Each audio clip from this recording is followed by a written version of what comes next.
इस वीडियो में हम बात करेंगे कि रीटारगेटिंग एड्स क्या होते हैं और उसको हम कैसे क्रिएट कर सकते हैं। हमने लास्ट वीडियो में आपको कन्वर्जन एड्स बताए थे और उसके अंदर हमने एक सर्टेन गोल दिया था कि हमें इस पर्टिकुलर इवेंट के अगेंस्ट हमें कैंपेन ऑप्टिमाइज चाहिए। लेकिन अगर आपने कुछ लोगों को इस तरह से बिहेवियर ट्रैक करना हो कि वो एक पेज विजिट करें या दूसरा ना विजिट करें, तो आप चाहते हो कि सिर्फ उन्हीं को दिखाया जाए कि जो आधे रास्ते तो आए बट पूरा उसने एक्शन पूरा नहीं किया। तो वो कैसे किया जा सकता है? इसकी मैं आपको दो एग्जांपल्स दूंगा। एक है रेगुलर बिजनेस की, जैसे आप कोई चीज़ें बेचते हैं, बी टू बी बिजनेस है, आपको लीड जनरेट करनी है। आपने बेचना कुछ नहीं बट आपको बिजनेस मतलब एक डेटा चाहिए था, फॉर्म फिल करवाना था। तो वो हमारे पास एग्जाम्पल है कि एक होम पेज पे या एक लैंडिंग पेज पे कोई बंदा आता है और उसके बाद वो थैंक यू पेज पर नहीं जाता।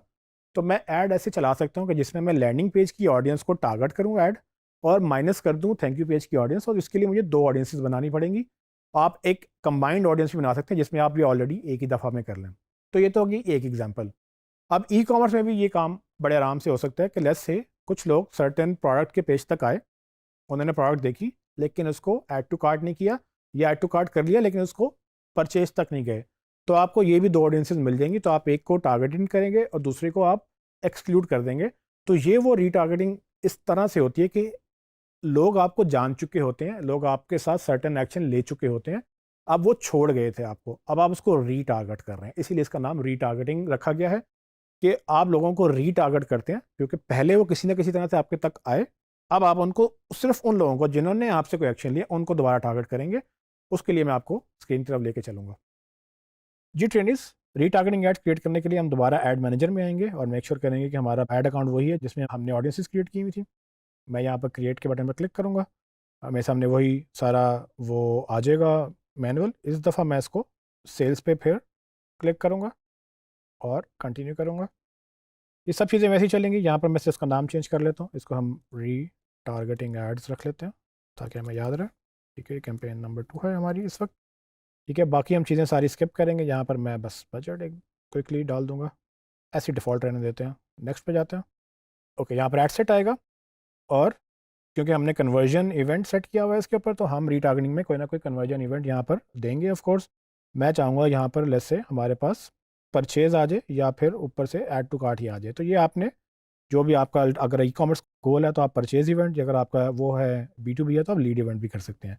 हमने इस दफ़ा फोकस करना है ऑडियंसिस के ऊपर। ठीक है, ऑडियंसिस जो हम पहले यहाँ पर, ये देखिए हम यहाँ पर एडिट करते थे पाकिस्तानी वगैरह सारे, यहाँ पर आपको याद है, हम इसको एडिट करेंगे तो आपके सामने वही सारा मेन्यू खुल जाएगा। ठीक है, लेकिन अब हमने जो ऑडियंसेस सेव की थी रीटारगेटिंग के अंदर, हमने ये फोकस करना है कि किसको ऐड दिखे और किसको ना दिखे। तो जेनेरिक आपकी ये लोकेशन, जेंडर और ये एज जो है ये आप वैसे ही रखेंगे। इस दफ़ा आप इंटरेस्ट पे टारगेट करने की बजाय आप फोकस करेंगे एग्जिस्टिंग ऑडियंस के ऊपर। कि एग्जिस्टिंग ऑडियंस जितनी भी हमने ऑडियंसेस क्रिएट की थी अब वो यहाँ पर नजर आएंगी। मैं क्लिक करता हूँ तो आप देखिए यहाँ पर लिस्ट आ गई। ये वो ऑडियंसेस जो हमने क्रिएट की थी, आपको याद होगा कि इसमें ऑल बायर्स, ऑल विजिटर्स, ठीक है, जिन्होंने सबमिट नहीं किया फॉर्म वगैरह वगैरह वगैरह, मतलब सारी चीज़ें आपके सामने मौजूद हैं। और लीवन के लुक लाइक भी हैं, ये ऑल है। आपने खाली लुक लाइक देखनी है तो यहाँ क्लिक कर लें, तो ये आपके पास सारी खाली लुक लाइक ऑडियंसेस आ जाएंगी। और उसके बाद कस्टम ऑडियंसेस जो हमने क्रिएट की थी आपके सामने ये आ जाएंगी। तो अगर हमने बी टू बी बिजनेस की बात करें तो मैं ये चाहता हूँ कि जितने लोग हमारी वेबसाइट पे आए लास्ट 90 डेज़ में, तो उन लोगों को ऐड दिखे। ठीक है, तो मैंने ये इसको यहाँ पर टारगेट किया, ऑल विजिटर्स 90 डेज वेबसाइट। ठीक है, तो ये मेरा ऐड उनको दिखेगा जो वेबसाइट पे आ गए हैं। लेकिन अगर उन्होंने आके फॉर्म फिल कर लिया तो उनको ऐड क्यों दिखे? तो मैं उसको निकालना चाहूँगा जिन्होंने फॉर्म फिल कर दिया है। तो उसके लिए मैंने एक ऑडियंस बिल्ड की थी, उसको मैं यहाँ से एक्सक्लूड करूँगा। तो आप जेब में रखिएगा, ये एक्सक्लूड का बटन दबाया और यहाँ से हम एक्सक्लूड की ऑडियंस ढूंढेंगे। वो भी मैंने फ़िल्टर करके पहले से ही कस्टम ऑडियंस बना के रखी थी। वो कौन थी?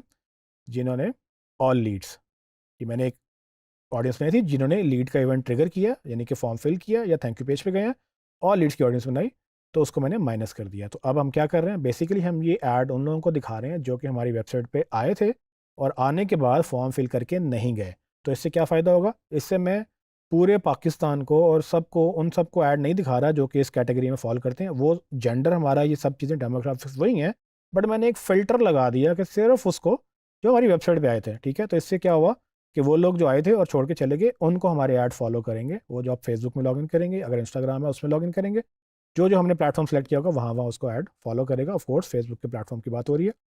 तो ये था बी टू बी। अगर हम यही काम B2C में यानी कि ई-कॉमर्स प्लेटफॉर्म पे करना चाहते हैं तो मैं इस लीड वाले को निकालने की बजाय हम टारगेटिंग वही रखते हैं कि जो हमारी वेबसाइट पे आए लेकिन आके कुछ ख़रीद कर नहीं गए, उनको ऐड दिखाना जो आए थे, लेकिन उनको निकाल देना है जो कि ख़रीद कर चले गए हैं। तो हमारे पास ये बायर्स जो हैं जिन्होंने हमसे जो ख़रीदा था, हम उसको ऑल बायर्स को सेलेक्ट कर लेते हैं। उससे क्या होगा कि जिन्होंने हमसे बाइंग कर ली है उसको ऐड में ना टारगेट करें क्योंकि आपका ऐड का बजट ज़ाया होगा, लेकिन जो आपकी वेबसाइट पे आए और बायर्स नहीं बने उसको ऐड दिखेगा। तो ये आपकी रीटारगेटिंग इसी को बोलते हैं, ठीक है।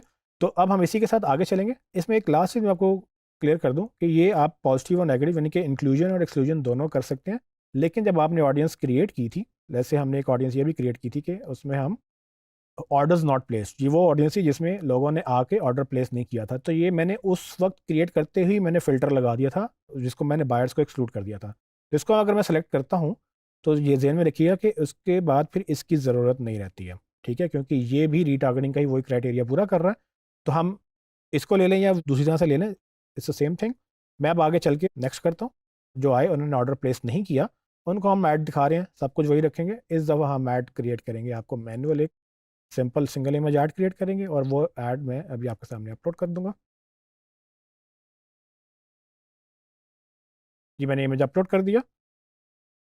इसको नेक्स्ट करते हैं। वो पूछेगा कि सर सब फॉर्मेट में ठीक है, तो मैं इसको ओरिजिनल ही रखूँगा क्योंकि मैंने स्टोरी और उसके दूसरे वेरिएंट्स नहीं बनाए हैं। इसको नेक्स्ट करते हैं, डन करते हैं। तो आप देखेंगे मैंने ऐड बनाया तो ये ऐड उनको दिखेगा। ये उन लोगों को ऐड दिखेगा जो मेरी वेबसाइट पे आए और ऑर्डर प्लेस करके नहीं गए, तो उनको हमने 30% ऑफ कर दिया और इसमें आप कुछ भी लिख सकते हैं कि लिमिटेड टाइम 30% ऑफ। और अब आपकी कैंपेन ज़्यादा इफेक्टिव इसलिए होगी क्योंकि आपने हर एक को ऐड दिखाने की बजाय सिर्फ उनको दिखाया जो एक दफ़ा आपके पास आ चुका था और वो बाद में वो नहीं आया, तो उसको आप सिर्फ कन्वर्ट करने की कोशिश करेंगे और इसी को हम रीटारगेटिंग ऐड कहते हैं। जब आप ये कर लेंगे इसके बाद इसको पब्लिश कर दें। ऑफ कोर्स जब पब्लिश करेंगे तो आपकी कैंपेन रिव्यू के बाद लाइव हो जाएगी।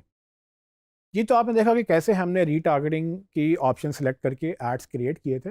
आपके पास भी बेशुमार ऑप्शन हैं, आप अपनी ऑडियंसेस बिल्ड करके और डिफरेंट तरह से लोगों को टारगेट कर सकते हैं। इट्स अप टू यू कि आप कितनी डेप्थ में इसमें जाना चाहते हैं।